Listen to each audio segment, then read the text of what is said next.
Cette vidéo va traiter d'une analyse énergétique en traitant de la puissance d'un système électrique, mécanique et hydraulique. Donc pour traiter ce système-là, on va d'abord analyser de quoi il en retourne, le modéliser sous la forme d'un schéma bloc et enfin essayer de déterminer son point de fonctionnement. Le système est constitué d'un moteur qui entraîne une pompe. Cette pompe va venir récupérer le liquide hydraulique qui est très certainement de l'huile dans ce réservoir ici, qui va passer à travers une crépine, un filtre, dans cet endroit-là. La pompe va ensuite refouler ce liquide ici dans un vérin qui va provoquer donc sa sortie de tige. La chambre ici en amont de la tige va venir elle se vider au niveau de mon réservoir. On va dire que l'on souhaite avoir les données de sortie suivantes pour dimensionner mon système. On aimerait bien avoir un effort de 100 Newton sur la tige du vérin ainsi qu'une vitesse de sortie de tige de 0,1 mètre par seconde. Alors pour ça, on va essayer de dimensionner mon système. Donc on modélise la totalité de la chaîne énergétique sous la forme d'un schéma bloc. J'ai une puissance électrique qui rentre dans mon moteur. On va dire que c'est un moteur à courant continu. Ce moteur va transformer cette puissance électrique en puissance mécanique de rotation, ici sur son arbre. Cette rotation va venir faire tourner les aubes de ma pompe, qui va donc créer un débit hydraulique, qui va avoir donc une puissance hydraulique. Cette puissance hydraulique va rentrer dans mon vérin, qui va la transformer en puissance mécanique de translation. À chaque étage, à chaque transformation de ma puissance, j'ai une possible perte de puissance. Mon moteur va avoir un rendement. Ma pompe, elle aussi, va avoir son propre rendement. Et enfin, mon vérin, lui aussi, a un rendement.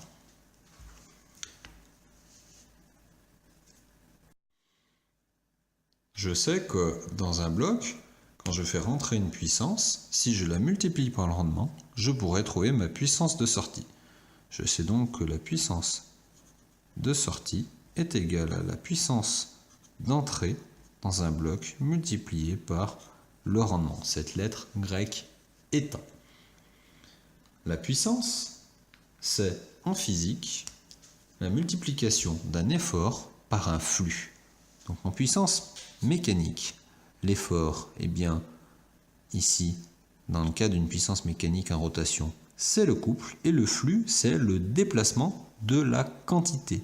Le déplacement en rotation d'une quantité mécanique, eh bien à ce moment-là, ce que l'on appelle le flux, c'est le taux de rotation en radians par seconde. Le couple, lui, c'était l'effort, qui est donc en newton mètre. La puissance de mécanique de translation, c'est facile, hein. L'effort, c'est F en newton, et le flux, c'est la vitesse en mètres par seconde. Maintenant, en puissance hydraulique, eh bien, l'effort, ça va être ma pression, qui est donc exprimée en pascal. Attention aux unités, hein. Et mon flux, c'est le déplacement, c'est donc le débit volumique en mètres cubes par seconde. Eh bien, en électricité, le flux, on va commencer par le flux, c'est peut-être le plus simple à comprendre. C'est généré par le déplacement des électrons. Ce déplacement, chaque électron porte une charge électrique. Donc ça va être des coulombs par seconde, ce déplacement-là. Bref, c'est l'intensité en ampères. À ce moment-là, ça veut donc dire que l'effort, eh bien, c'est ma tension, qui est en volts. Si l'on reprend le schéma de base, eh bien, je sais ce que je veux en sortie. Je connais ma puissance mécanique de translation en sortie. 100 newtons multiplié par 0,1 mètres par seconde, c'est tout dans les bonnes unités, ça me fait donc une puissance mécanique de sortie de 10 watts. Je peux maintenant calculer la puissance hydraulique. Je sais que la puissance hydraulique d'entrée multipliée par ce rendement-là, 0,8, est égal à 10 watts, ce qui me permet donc de déterminer la puissance d'entrée. C'est égal à la puissance de sortie divisé par 0,8. Ce qui me donne donc ici une puissance d'entrée qui est égale à 12,5 watts, qui est aussi accessoirement la puissance hydraulique. Même chose pour la puissance mécanique de rotation. Donc pour trouver cette puissance d'entrée, il suffit que je divise la puissance de sortie par le rendement de 0,7. Ce qui me permet donc de le calculer, qui fait environ 17,86 watts de puissance mécanique en rotation. Et enfin, pour la puissance électrique, eh bien c'est la même chose. Je vais prendre 17,86 que je vais diviser par 0,8 et ça me fait environ 22,32 watts de puissance électrique. Eh bien, mine de rien, mon système n'avait pas tant de pertes que ça à chaque étage, mais le produit de toutes ces pertes fait que, au final, je ne récupère même pas 50% de la puissance initialement entrée dans mon système.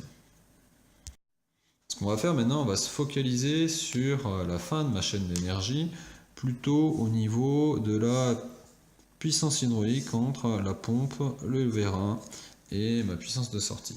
Alors je sais que je cherche une puissance hydraulique qui fait 12,5 watts.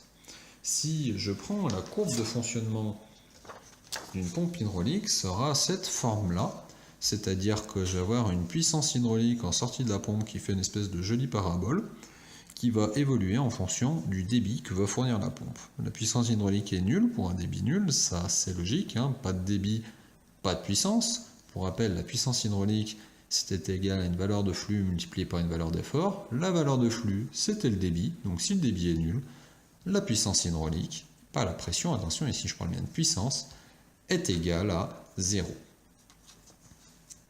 Maintenant, cette puissance va se mettre à augmenter en fonction que j'augmente le débit, aura une valeur maximum, et puis au bout d'un moment, elle va se mettre à descendre pour atteindre éventuellement, si on prolonge la courbe, une valeur nulle pour une certaine valeur de débit. Alors moi, ce que je veux, c'est une puissance qui fait 12,5 watts. Si je regarde, eh bien, ma pompe, elle va délivrer toute une gamme de puissance. Elle ne délivre pas 12,5 watts. Elle va peut-être, à un moment donné, effectivement, délivrer 12,5 watts. Alors, ce qui serait intéressant, c'est de localiser sur la courbe de fonctionnement de cette pompe hydraulique où se situent ces 12,5 watts. Mettons que ça se situe ici. Et ensuite, tracer une droite horizontale de manière à venir couper la courbe de fonctionnement de ma pompe. Donc, ma pompe va soit avoir un seul point, soit avoir deux points, comme ici, pour lesquels elle peut potentiellement délivrer ces 12,5 watts. Ce qui peut être intéressant, c'est de savoir pour quel débit elle va venir délivrer ces 12,5 watts. À moi de choisir où est-ce que je vais me situer, plutôt pour un débit élevé ou plutôt pour un débit faible. Mettons que je prenne ce premier débit ici, que je vais appeler Q1, et que je décide, moi, de faire fonctionner la pompe pour ce débit Q1. Maintenant, si je reviens dans mon système initial, je veux une vitesse de sortie de tige de 0,1 mètre par seconde. Eh bien, si j'ai un débit ici Q1, eh bien, le débit va être lié à la vitesse de sortie de tige grâce à la section. Pour rappel, si j'ai une section ici de vérin que je vais appeler S, eh bien, la formule qui lie vitesse, débit et section, c'est que le débit Q1 est égal à la section de mon vérin multiplié par la vitesse de la tige. Le débit Q1, je le connais, comme je connais la courbe de fonctionnement de ma pompe, je connais un débit Q1 qui me permet d'obtenir la puissance hydraulique souhaitée. La vitesse V1, je la connais, 0,1 mètre. Je peux donc dimensionner le diamètre de tige de mon vérin à travers sa section. Alors pour l'application numérique, on va prendre la valeur Q1 qui est égale à 11,8 litres par minute. Alors bien entendu, dans les abacs des constructeurs, sur les points de fonctionnement, les courbes de fonctionnement de leur pompe, les débits sont donnés en litres par minute et les pressions en bar et pas en pascal et en mètres cubes par seconde comme on aimerait bien. Donc première chose à faire, ça va être de convertir ça en mètres cubes par seconde.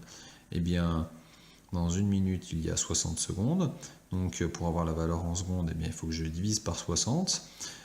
Dans un mètre cube il y a 1000 litres, donc il faut que je divise cette valeur là par 60 000 pour l'obtenir en mètres cubes par seconde, ce qui me fait donc un débit Q1 en mètres cubes par seconde qui est égal à 0,0001967 mètres cubes par seconde.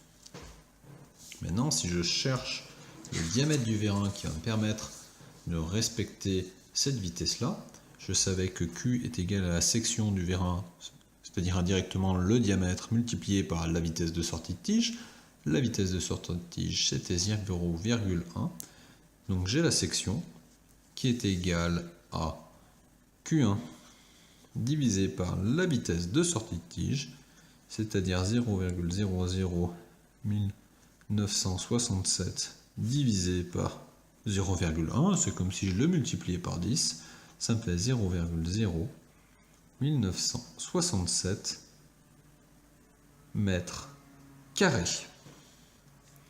Cette valeur-là, et bien maintenant je vais pouvoir trouver le diamètre ou le rayon. Je sais que la section c'est égal à pi multiplié par r au carré. La section je la connais. Le rayon r c'est donc égal à s divisé par pi. Le tout à la racine carrée. S je l'ai, pi je connais bien entendu. Je fais la racine carrée de tout ceci et ça me fait 0,025 mètres. Ça c'est mon rayon. Donc mon diamètre, il est égal à 2 fois le rayon, c'est-à-dire 0,05 mètres, ou alors un diamètre de 50 mm. Ça y est, j'ai dimensionné mon système. Je sais que pour obtenir cette force et cette vitesse, il faut que je fasse fonctionner ma pompe à 11,8 litres par minute. Pour qu'elle fonctionne à 11,8 litres par minute, cette pompe-là, eh bien, il va falloir que je l'alimente avec un moteur qui fournira 17,86 watts et que j'amène à ce moteur-là, bien sûr, cette puissance électrique-là. Pour récapituler, quand on a une chaîne énergétique comme celle-là, il faut faire attention à chaque étage où on va y avoir des pertes et je vais pouvoir déterminer les puissances sur les différents étages. Pour rappel, la puissance, c'est le produit d'un flux par un effort. Le flux, c'est le déplacement et l'effort, c'est ce qui tend à faire ce déplacement. Donc quand j'ai un système hydraulique, que j'ai une puissance mécanique de sortie, je peux trouver de la puissance hydraulique. Attention, la pompe, pour pouvoir produire la vitesse de sortie de tige du vérin, eh bien, il va falloir relier le débit à la section, par exemple, de la tige du vérin. Et une pompe, elle ne délivre pas forcément la puissance de 12,5 watts n'importe quand. Une pompe, elle a elle-même une courbe de fonctionnement où elle va délivrer une puissance hydraulique qui va varier en fonction du débit que l'on lui demande. Et ça va de soi. Donc il faut prendre le diagramme du constructeur de la pompe, qui est une donnée que vous trouvez sur le site du fabricant ou dans le cadre d'un sujet d'examen dans les documents ressources. Et sur cette courbe-là, il faut localiser le ou les points pour lesquels la pompe va délivrer la bonne puissance hydraulique. Pour ces différents points, on pourra déterminer le débit. Maintenant, à nous de choisir si, par exemple, ici il y a 2 points, quel débit je souhaite appliquer à mon système. Moi, j'ai souhaité prendre le débit le plus faible, bien entendu, pour éviter d'avoir une pompe qui va cracher beaucoup de fluide juste pour faire monter une tige de vérin. Pour ce débit le plus faible là, et bien maintenant, je sais que ma pompe va être capable de délivrer ces 12,5 watts. Maintenant, la pompe elle-même, elle va délivrer ce débit-là si, en sortie de tige de mon vérin, j'ai une puissance résistante, on va dire, de 10 watts. elle va elle-même se réguler à cette puissance-là. Simplement, si elle délivre 11,8 litres par minute de débit, eh bien, il faut que je vérifie que ma tige de vérin, elle, va sortir à la bonne vitesse. Et à ce moment-là, eh bien, comme la vitesse est liée par le débit, je peux donc trouver le bon diamètre de tige de vérin qui va me permettre de faire ceci.